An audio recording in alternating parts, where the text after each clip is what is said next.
Are you ever a witness to a property transaction where you go, must be nice, must be nice for them? We're going to give you some tips on how to do it yourself, the real life example. Stay tuned.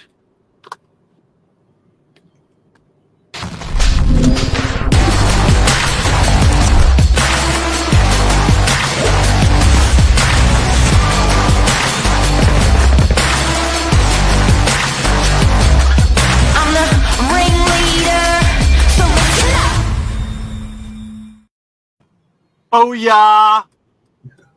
Ka-ching, ka-ching. Ka-ching, ka-ching, ka-ching. Must be nice. Must be nice. When you see people do it, and we're in the business, you see people do it, and family and friends and people, and you go, my God, must be nice. How do they do it? How do they do it? How frustrating. How? No, you feel happy for them, but you are like, how did they do it? Because they bought the same time as you, but they've put like $200,000-$300,000 equity in their property. How? It's crazy. And we went through a place yesterday that sort of sparked this conversation. Some people, I think, buy really, really well, but some people have got just an eye for it. And that's what we're going to show you this morning, how you can do this yourself. And Billy, the struggle's real. You're personally going through this at the moment. Yeah, I've been diagnosed by the property doctor. Yes. And the property doctor said, I'm actually a long-term survivor myself. And it doesn't get any better, but it does get. You just manage it. The highs get higher and the lows get lower. So what are we talking about here? We're talking about, you've got a bit of money in your pocket, you're thinking property, or you're thinking, what do I do with this money? And you turn it into a lot of money. And then you think to yourself, must be nice when you see people do it. You go, how does this happen? Why, how can I do it? And people come to me, like 32 years as a real estate agent, you know how many people have come to me and said, show me how these other guys do it. And I'd step them through. Yeah. I've got 6 really, really good starting points here as to how you can build quick equity into your property. And then we'll move into the real life example. But number 1 is the obvious. It's finding a property that's below market value. And the secret to that is in your positioning. If you're ready to transact quickly and offer flexible settlement terms that suits the vendor, whether it be a quick settlement, property's empty, long settlement being they need to go and find something else. It's all about your positioning. And there's many reasons people will be selling. So as long as you can cater to that, that's one way. Target areas with good potential growth. There's things like government infrastructure, which is not something to bank on, but if you know it's sort of coming, it's like a bit of a boost to the local area. Cosmetic renovations, we'll come back to that.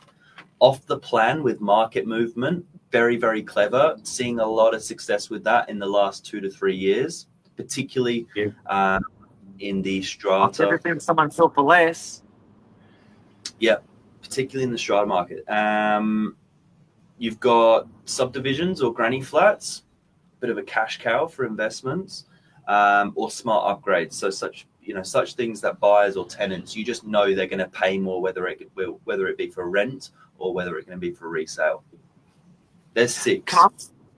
That's 6. There's 6 good ones. Can I tack 2 more on the end for everyone that's watching? Belief. There's this intrinsic, in your head, there's this doubt, there's this can't do it, there's this shouldn't do it on one side, and then there's this other side. It's like, go, push, go, you can do it. It's going to be okay. Do it. You can go. Billy, you and I had this conversation.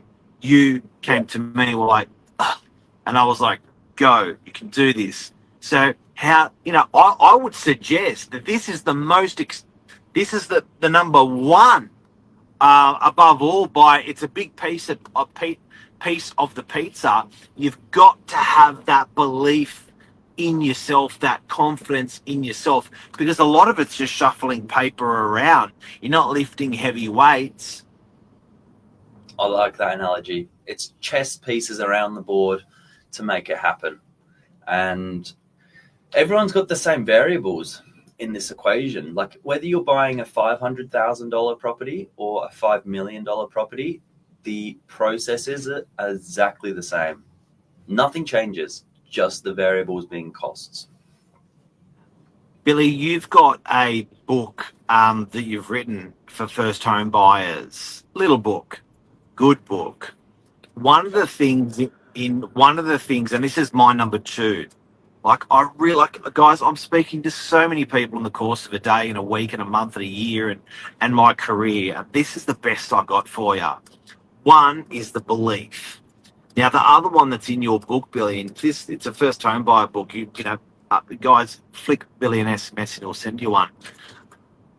What did you call that community around you, or that support structure around you? Yeah, it's your team, and it doesn't cost anything to get it together. But the team around you that helps to support you through that process. And I don't just mean financially here. I'm talking emotionally, whether it be a visit to the property doctor and he tells you, no, this is normal. What you're feeling is normal. You're on track.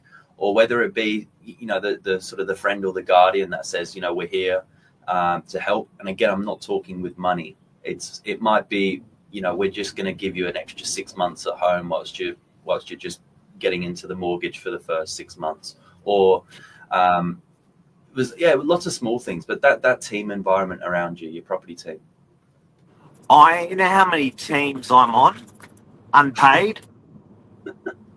Yeah, I can imagine. Do you know how many teams I'm on unpaid? And people don't come to me when they're well or when they're sick. They just always come to me. I'm on their team. They go, Mark, this is what I'm thinking. And I say, do this, go. Sometimes they do, sometimes they don't. But I'm telling you, guys and girls, collect good humans around you that have what you want. Sounds selfish, but what makes the friendship is when you have what they want and they have what you want. That's a beautiful friendship. And I'm not talking about money. So build your team. When you're looking at buying property, build a team of people around you to give you confidence, go, to motivate you, to push you, to tell you what's going to be okay. Because you need that. You can't win anything in life without a team. Nothing. So you've got to focus on that team. You've got to lubricate that team. And some people might not even know what team we're talking about. So again, for a first home buyer, it starts with someone that Parents. has what you want, because not everyone in the team is going to be on board. So that's probably the biggest thing. But it can be parents, guardians, friends. Who's on your team? The property doctor on the screen. Parents, number 2. Mortgage broker, number 3. Good solicitor, number 4. That's pretty much it. There's probably a handful of people. It's quite a close-knit group. It said I can use hand gestures on my phone. I'm going to try. Yeah, Not it's only a handful of people though. So yeah, it starts with that. Now let's get into the real life example, because that's what we promised this morning. Now you've been witness to this many a times, Mark. Many a time. Floor plan modifications, cosmetic upgrades, smart. What was the number 6? It was number 6. I've seen people add a bedroom by putting a wall in. Smart upgrades. Yep. So I'll give you an example. Give us an example, So, Billy. Little fella, 50 square meter apartment. Throughout Sydney, there are many of these. This one actually has no balcony. So entry level price point. This particular property was purchased just a little over 600,000. So 5% deposit down, 30 grand. And where that linen closet is, that's actually I'd see 2 changes. Yeah, go on then. What do you see? How many do you see? I see I see 2 as well. I see 3.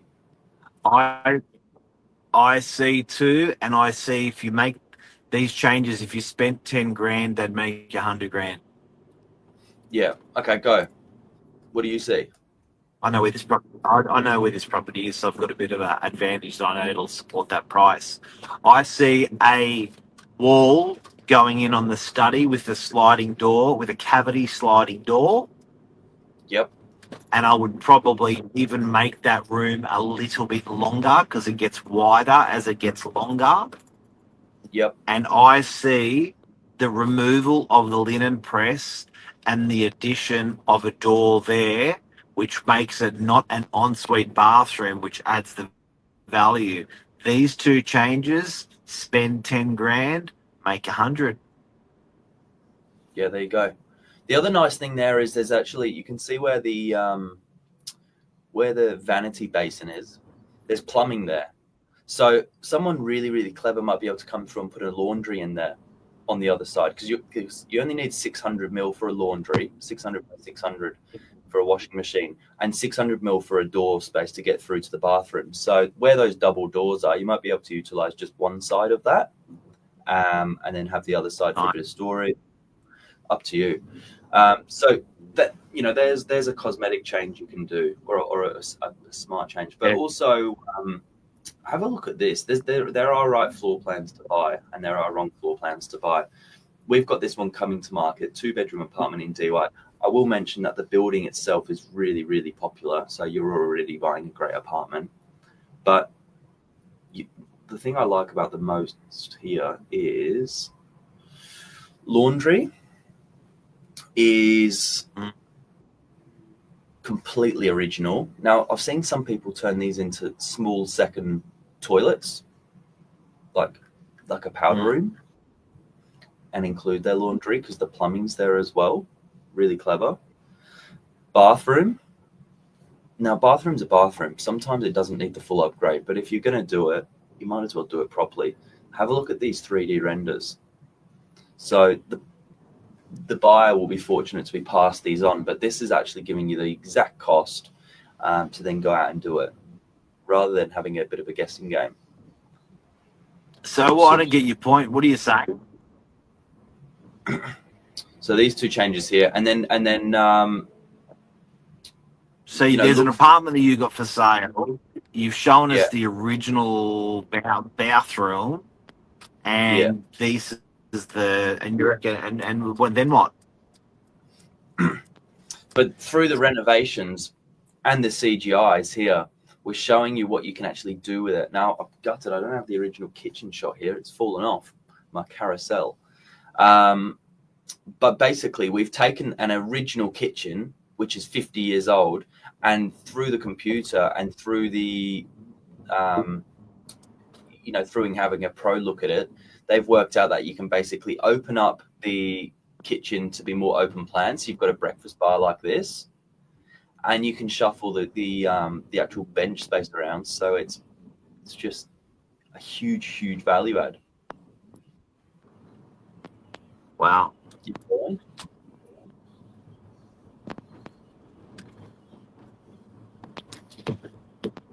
You okay, Billy? I'm good. Oh, okay. There you go.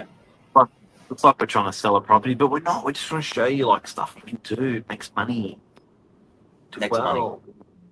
Extra room, extra toilet, extra bathroom, whatever it is. It's out there. That's a shot.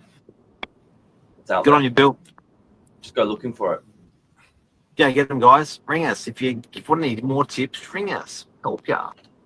Give us a call. Yeah. Thanks, Property Doc. Bye-bye.